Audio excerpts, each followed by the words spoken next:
Alright, this is Husky Hardcore coming back for a part two of the Denver Broncos, New England Patriots recap. I wasn't going to plan on doing a part two, but I didn't make my notes out for the part one and forgot a couple things and got some corrections about the playoff scenarios.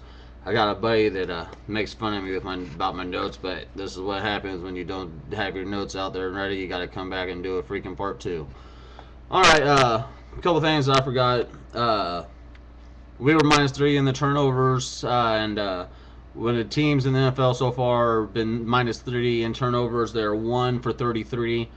Then plus the fact that we're playing against the New England Patriots team, which is 11 and 3 now, 11-4, whatever their damn record is.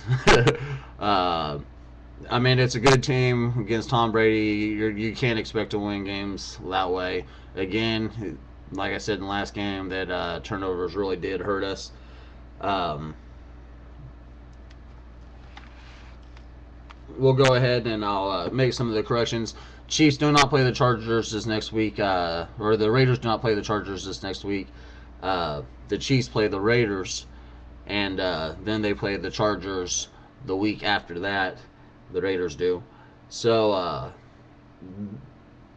and the Chargers have Detroit and then the Raiders, obviously. So, what we would really love to happen, so if we beat Buffalo, we pretty much have knocked the Chiefs out of the playoffs. So we need the Chiefs to beat the Raiders next weekend. That game will be at Arrowhead, and Chiefs look good. That could be a possibility.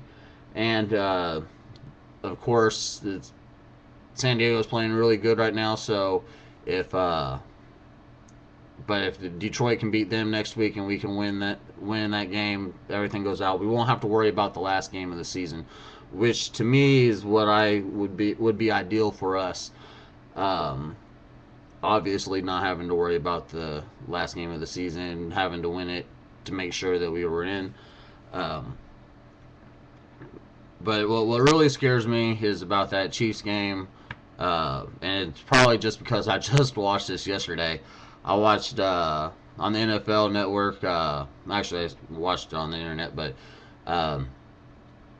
top 10 greatest revenge games of all times, where they talked about players and coaches that went back against their old teams and got revenge. And hell, if Kyle Orton can come back and beat us in that last game of the season, with all the fan talk, the billboards, damn phone, it would be it would probably top the damn list of the number 10 of the 10 best revenge games. So I do not want that situation to happen, because you know the Chiefs will be fired up and they will want to win that game for Kyle Orton really bad. So that kind of scares me. So that was just a couple corrections, a couple things I wanted to talk about. Even if we do lose next week, all we have to do is beat Kansas City. If we beat Kansas City, we've won the AFC West. But then again, we'd have to wait to that final week of the season. And that revenge thing is kind of what worries me. And we can even win the AFC West without winning a game the rest of the year, as long as the Raiders beat the Chiefs next weekend and Detroit beats San Diego. And then the last game of the season, San Diego beats Oakland. We could possibly make it into playoffs and not even win a game the rest of the year. And so just a couple of things to think about. Like I said, I just want to get this. Hopefully, things fall our way this next week, because remember a few years ago, the Darren Williams games, the game where he went out afterwards and him and a bunch of people in the team and got shot and killed. We had it in the bag, and we lost to, I believe it was the 49ers that year. And the Chiefs ended up sneaking into the playoffs. And hell, the Chiefs didn't even think that there was going to be a chance they were going to be in the playoffs. When they got back from their games, they were going out to party and shit, thought the season was done, and then they ended up having to play the next week. So just a couple things I forgot, wanted to bring up, and I'll holler at y'all later on. Bye.